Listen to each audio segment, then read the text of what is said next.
வணக்கம். மக்கள் தலைமுறை ஆசிரியர் அவர்களுக்கு வணக்கம். வணக்கம். நான் முதல்வன் டிவியிலிருந்து வந்திருக்கிறேன். உங்களுடைய சுற்றுலா பயணம் எப்படி இருந்தது? சுற்றுலா பயணம் மிக அருமையாக இருந்தது. நம்ம நாட்டுக்கும் அந்த நாட்டுக்கும் போகிறதுல நிறைய வித்தியாசம் இருந்துச்சு. நல்ல செழிப்பான நாடு, செழிப்பானதாக எல்லாமே பார்க்குறதுக்கு கண்ணுக்கு குளிர்ச்சியாக நல்ல விதமாக இருந்துச்சு. விலைவாசி அங்கே எப்படி இருக்குது? விலைவாசின்னு பார்த்தீங்கன்னா இங்கேக்கும் அங்கேக்கும் 10 மடங்கு கிட்டத்தட்ட வித்தியாசம் இருக்குது. 10 மடங்கு எப்படின்னா, இங்கே நம்ம ஒரு 10,000 ரூபா சம்பாதிக்கிறோம்னு சொன்னால் கிட்டத்தட்ட ஒரு 7,000 8,000 செலவாயிரும். இந்த 2,000 3,000 சேமிப்போம், ஏதாவது ஒரு எக்ஸ்ட்ரா செலவு வந்துடும். இதே இது அங்கேன்னு சொன்னால் ₹1,00,000 சம்பாதிக்கிறோம். குறைஞ்சபட்ச சேலரி ₹1,00,000. இந்த ₹1,00,000 €50 €60 செலவாகும். அதான் 50 60,000 செலவு பண்ணுவாங்க. ஏன்னா அங்கே போயிட்டுங்கிற போது நமக்கு அந்த அக்கறை அதிகமாகிடுது. செலவு பண்ண பயப்படுவோம். ஏன்னா காசை சேர்க்கணுங்கிற எண்ணத்தில் 40,000 50,000 மாதத்துக்கு மிச்சம் பண்ண முடியும். ஒரு 10 வருஷம் வேலை செஞ்சுட்டு வந்தால் ஏதோ ஒரு வீடு கட்டுறதுக்கோ ஒரு கல்யாணம் பண்ணுறதுக்கோ உதவியாக இருக்கிற மாதிரி இருக்கும். அப்போ அங்கே வேலை வாய்ப்பு அதிகமாக கிடைக்கும். இந்த சம்பள உயர்வு கூடங்கிறதுனால அதோட விலைவாசியும் அங்கே கூட இருக்குது. ரெண்டும். ஆனால் இங்கே கம்மியாக சம்பாதிக்கிறோம், கம்மியாக செலவு பண்ணுறோம். கூட சம்பாதிக்கிறோம், கூட செலவு பண்ணுறோம். அப்போ அங்கே வேலை வாய்ப்பு நல்லா இருக்குதா? வேலை வாய்ப்பு நல்லா தான் இருக்குது. ஆனால் முதல்ல அந்த நாட்டு மக்களுக்கு தான் வேலை இருக்கணுங்கிறது அவங்களோட சட்டமாக இருக்குது. நம்ம தமிழ்நாடு அப்படி கிடையாது. வந்தாரை வாழ வைக்கும் தமிழ்நாடுங்கிற மாதிரி யார் வேணால் வரலாம், யார் வேணால் எப்போ வேணால் போகலாம்னு இருக்குது. அங்கே போகிறதுக்குன்னா பல கண்டிஷன், பாஸ்போர்ட்டு, விசா, போகிற நாள், யூரோ மணியை மாற்றணும், பேங்க் பேலன்ஸை காமிக்கணும், இவ்வளோ விஷயங்கள் பார்க்க வேண்டியது இருக்குது. இதை தாண்டி அவங்க வேலைக்கு போயிட்டாங்கன்னு சொன்னால் வேலைக்கு போகிறதுக்கு முதல்ல அவர் வேலைக்கு நான் சேர்த்துக்கலாமான்னு அரசாங்கத்துக்கிட்ட பர்மிஷன் வாங்கணும். அரசாங்கம் பர்மிஷன் கொடுத்தா தான் அவர் அங்கே வேலை செய்யலாம். அப்படி இல்லை, வேலை செய்யலைன்னா பிடிச்சாங்கன்னா அவங்க ஏற்றிங்க அனுப்பிச்சி விட்ருவாங்க. இந்த வேலை செய்கிறதுல மாதம் இப்போ இங்கே வேலை செய்கிற அனைவருமே கவர்மெண்ட்டு காசு கட்டுறது கிடையாது. இந்த அதிக லெவலில் சம்பளம் வாங்குறவங்க மட்டும்தான் அரசுக்கு வரி கட்டுறாங்க. மற்றபடிக்கு ஒரு பெரும்பாலும் 60-70% மக்கள் இங்கே வரி கட்டுறதில்லை. ஆனால் அங்கே அவ்வளோ பேரும் வரி கட்டணும். வரி கட்டாதால அங்கே இருக்க முடியாது. வேலை செய்கிறதா இருக்கட்டும், ஓனராக இருக்கட்டும், பிஸ்னஸ் பண்ணுறதா இருக்கட்டும், அவ்வளோ பேர் மூலமாக வரி கவர்மெண்ட்டுக்கு போகணும். ஸோ இந்த வரி போகிறதுனால அந்த கவர்மெண்ட்டு சரியான முறையில் நடத்துகிறாங்க. அரசாங்கத்துக்கு வருமானம் இருக்குது. அரசு எந்த வகையிலலாம் உதவி செய்கிறது? அரசு என்ன பண்ணுதுன்னு சொன்னால், இவங்கக்கிட்ட இவ்வளோ வருமானம் வாங்குறாங்கல்ல, இந்த வருமானம் வாங்குறதுனால கல்வியை ஃப்ரீயாக கொடுக்குது, மருத்துவத்தை ஃப்ரீயாக கொடுக்குது அரசு. இந்த ரெண்டையுமே ஃப்ரீயாக கொடுக்குது. அங்கே எந்த பிரச்சனை இருந்தாலும் ஃப்ரீயாக பார்த்துக்கலாம். இந்த 2 உதவிகளை அரசு செய்து இதனால மக்களுக்கு அது நல்லதாக இருக்குது. அந்த நாட்டை கொஞ்சம் விரும்புகிறாங்க. அப்போ அங்கே உள்ள சாலை வசதிகள்லாம் எப்படி இருக்குது? அங்கே இருக்க சாலை வசதிகள்லாம் ரொம்ப தெளிவாக இருக்குது. அங்கே பெரும்பாலும் அந்த மண் பகுதியே பார்க்க முடியாது. அது மாதிரி இந்த ஹாலோ பிளாக் கல்லெல்லாம் இப்போ தான் இங்கே போட்டிருக்காங்க. அங்கேயே அப்போவே ஹாலோ பிளாக்கெல்லாம் போட்டு கட்டியிருக்காங்க. வீடுகளுக்கெல்லாம் பெரிய அந்த பாறையோட கற்கள் எல்லாம் கீழே வச்சு கட்டியிருக்காங்க. அந்த காலத்து வீடுகள்லாம் ரொம்ப அருமையாக இருக்காங்க. அது மாதிரி சாலைகளில் சாலைகள் கரெக்டாக இறக்கமாக இருக்குது. பிளாட்ஃபார்மே இங்கே சமமாக போடுவோம். அந்த காவா கட்டுறதெல்லாம் பார்த்தீங்கன்னா அங்கே சாய்வலாகவே இருக்குது. அதுக்கப்புறம் அங்கே அழகாக ஒரு சிமெண்ட் தட்டு வச்சிடறான், ஜாலி வச்சிடறான். அடுத்து தார் ரோடு கரெக்டாக டச் ஆகிடுது. எந்த கேப் இருந்தாலும் உடனே அங்கே இந்த ஃபேப்ரிக் ஒர்க் பண்ணுறவங்க ஒரு கன்னில் வச்சு ஒன்று பேஸ்ட் மாதிரி அடிப்பான். அது மாதிரி அவன் கிளீனாக அடிச்சிடறான். ஒரு இடத்துல லீக்கேஜ் பிசுறு வர்றதுக்கோ எதுவுமே கிடையாது. தண்ணி கரெக்டாக காவாயில் போகிற லெவலுக்கு க்ளீனாக சாலை வசதிகள் சுத்தமாக இருக்குது. இன்னொரு சாலை வசதிகள் இருக்குது அதில். எப்படின்னு சொன்னால், இப்போ எங்கேயாவது பஸ்ஸு போகிறதுக்கு தனியாக, ட்ரெயின் போகிறதுக்கு தனியாக அப்படின்னு ட்ராக் ஒதுக்கியிருக்காங்க. அங்கேயெல்லாம் சில இடங்களில் பஸ்ஸும் ட்ரெயினும் ஒரே ரோட்டில் தான் போகுது. தண்டவாளம் சமமாக இருக்கும், மேடாவெல்லாம் இருக்காது. அதிலே பஸ்ஸு போகும், அதிலே கார் போகுது, அதே ரோட்டில் சைக்கிள் போகுது. இருபுறம் மட்டும் ஆட்கள் நடந்து போகிற மாதிரி 30 அடி ரோடு தான். இதெல்லாம் போகிறதுக்கு 20 அடி. அந்த பக்கம் 5 அடி, இந்த பக்கம் 5 அடி பிளாட்ஃபார்முக்கு. வேறு தெளிவாக இருக்குது அந்த நாடு. வாகன வசதிகள் எப்படி? வாகன வசதிகள் எடுத்துக்கிட்டிங்கன்னா, இப்போ நம்ம பஸ்ஸுக்கு போகணும்னா இங்கே போய் ஒவ்வொருத்தருக்கிட்டையும் மேலே பஸ்ஸு நம்பர் வருதா பார்க்கணும், யாரையாவது பல பேரை கேட்கணும். அங்கெல்லாம் ஒரு மேப்பை போட்டு விட்டுறாங்க. கூகுள் மேப்பை போட்டால் போதும், இத்தனை நம்பர் பஸ் இங்கே வரும், இவ்வளோ மணி நேரத்தில் உங்கள் இடத்துக்கு போகும், இது ஒரு பஸ்ஸு, இந்த பஸ்ஸு உங்களுக்கு வேண்டாம் அப்படின்னு சொன்னால் வேறு பஸ்ஸில்னா 2 இடம் மாறி போகணும், அதுக்கு இவ்வளோ நேரம் ஆகும். அதே மாதிரி இறங்கியாச்சுன்னா உங்கள் வீட்டுக்கு போகிறதுக்கு இவ்வளோ நிமிஷம் நடக்கணுங்கிற வரைக்கும் இந்த மேப்பில் தெளிவாக காமிக்குது. அது பஸ்ஸுக்குள்ளே ஏறுறதுக்கான வசதி. பஸ்ஸில் ஏறும்போது என்ன பண்ணுறாங்கன்னு சொன்னால், கண்டக்டரு டிரைவரே டிக்கெட்டு கொடுத்துருவார். கண்டக்டர் அந்த ஊரில் கிடையாது, டிரைவரே டிக்கெட்டு கொடுத்துருவார். காசை கொடுத்து டிக்கெட் வாங்கிக்கணும். டிக்கெட்டு வந்து ஒரு ஆளுக்கு டிக்கெட்டு 2.5 யூரோ. நம்ம தமிழ்நாட்டுக்கு கிட்டத்தட்ட 250 ரூபா காசு ஆகும். 230லேருந்து 250க்குள்ள ஆகும். இந்த காசு வந்து 2 மணி நேரத்துக்கு அங்கே வேல்யூ. நீங்கள் எத்தனை பஸ்ஸில் வேணால் ஏறலாம் இறங்கலாம், எந்த கேள்வியுமே கேட்க மாட்டாங்க. அந்த டைமிங் முடிஞ்சு போச்சுன்னா நீங்கள் திருப்பியும் டிக்கெட் எடுக்கணும். இதுதான் அந்த பஸ்ஸில் உள்ளது. அது மாதிரி அங்கே இருக்கவங்கெல்லாம் கார்டு வச்சுருக்காங்க பஸ்ஸுக்கு.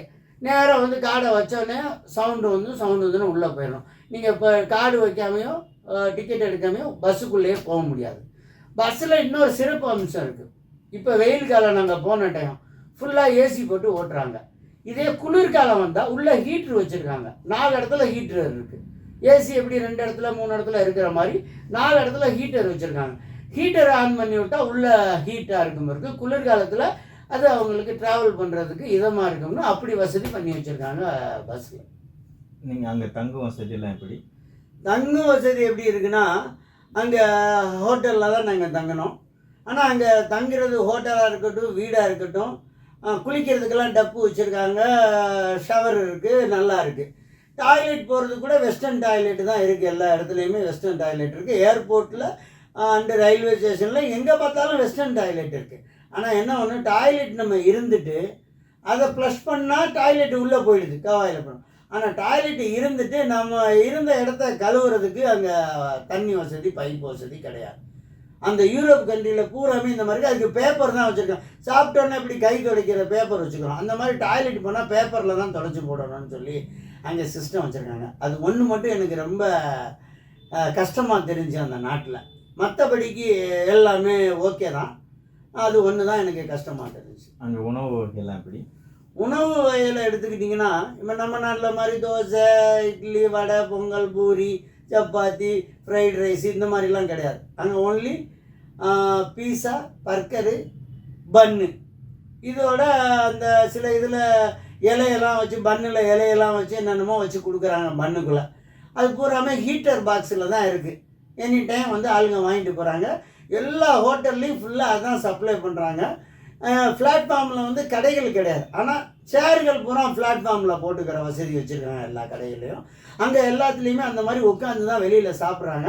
ஆனால் சாப்பிட்ற எல்லாருமே கிளாஸ் சரக்கு, தண்ணி சாப்பிட்றதுக்கான சரக்கை வச்சுக்கிட்டு தான் சாப்பிட்றாங்க. அவன் 1/2 லிட்ரு, 3/4 லிட்ரு, 1 லிட்டருன்னு ஊற்றி வச்சுக்கிறாங்க. அது தண்ணி மாதிரி அவங்களுக்கு பயன்படுது சரக்கு. ஆனால் அங்கே தண்ணி அடிக்கிறவங்க யாரும் ரோட்டில் ஆடுறதோ, கீழே விழுகிறது, அடுத்தவன்ட்ட சண்டைக்கு போகிறது, பிரச்சனை பண்ணுறது, அந்த மாதிரி எந்த இதுவும் கிடையாது.